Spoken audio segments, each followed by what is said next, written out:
आज मी तुमच्यासाठी पराठ्याचा मसाला कसा बनवायचा तो ही रेसिपी घेऊन आली आहे आणि त्याचबरोबर पोडी मसाला म्हणजे गन पावडर जी डोस्यावर किंवा इडलीवर आपण टाकून खाऊ शकतो अशी पावडर पण मी तुम्हाला दाखवणार आहे।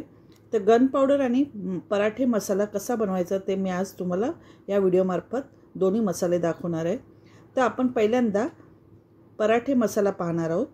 तर मी मीठ घेतलंय 3 टेबलस्पून आणि हळद घेतली आहे 2 टेबलस्पून आणि हाफ टेबलस्पून म्हणजे 2.5 टेबलस्पून आणि तीळ घेतले आहेत मी 4 टेबलस्पून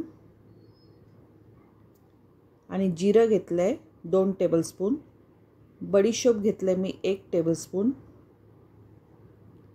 आणि धने पावडर घेतली आहे मी 2 टेबलस्पून आणि जिरं पावडर घेतलंय 1 टेबलस्पून आणि आमचूर पावडर घेतली आहे मी 2 टेबलस्पून आणि ओवा घेतलाय 2 टेबलस्पून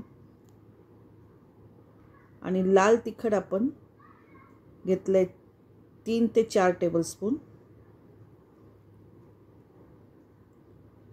आणि कसुरी मेथी घेतली आहे 4 टेबलस्पून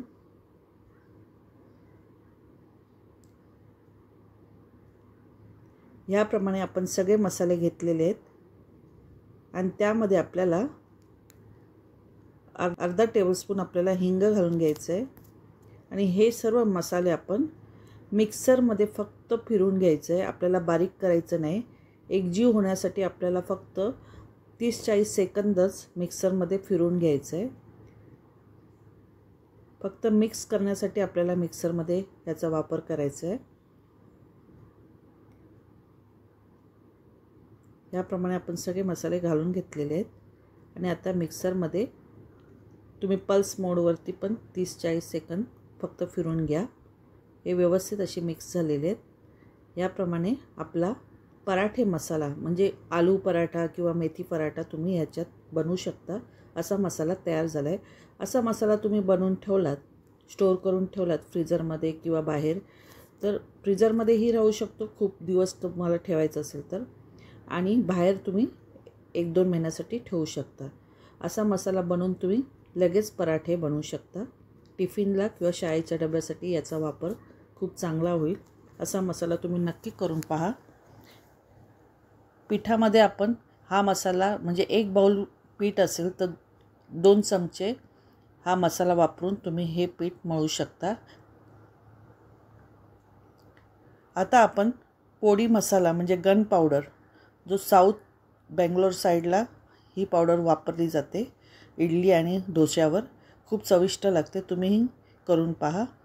ही पावडर शक्यतो तुपावरती टाकून खायची असते, म्हणजे तूप आणि पावडर असे मिक्स करून ते आपण डोसा इडलीमध्ये टाकून खाऊ शकतो।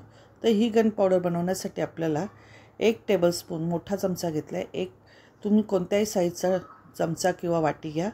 1 वाटी जर चणा डाळ असेल तर 2 वाटी त्याच्या दुप्पट उडीद डाळ घ्यायची आणि ही खरपूस रंगावरती आपल्याला भाजून घ्यायची आहे।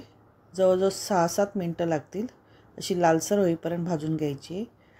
आणि आता आपण 10 मिरच्या घेतल्यात, काश्मीरी मिरची घ्या, बेडगी मिरची घ्या किंवा तिखट मिरची घ्या, पण सुकी मिरची घेतली आहे आणि ती मी 1 चमचा तेलावरती व्यवस्थित गरम करून घेणार आहे। ह्याप्रमाणे आपण त्याला परतून 4-5 मिनटं घेणार आहे। आता आपण थंड झाल्यानंतर त्याची देठं काढून घेणार आहोत। या मिरचीला जी देठं आहेत ती आपल्याला काढून घ्यायची आहे। याप्रमाणे आपण प्लेटमध्ये तीही काढून घेतली आहे।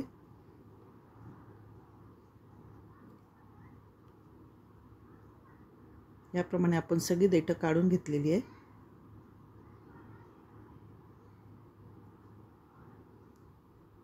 आता त्यामध्ये मी लिंबा एवढ्या आकाराचं चिंच घेतलेलं आहे आणि अर्धा टेबलस्पून आपण हिंग घेतली आहे आणि चवीनुसार म्हणजे 1.5 टेबलस्पून मी मीठ घालून घेतलं आहे।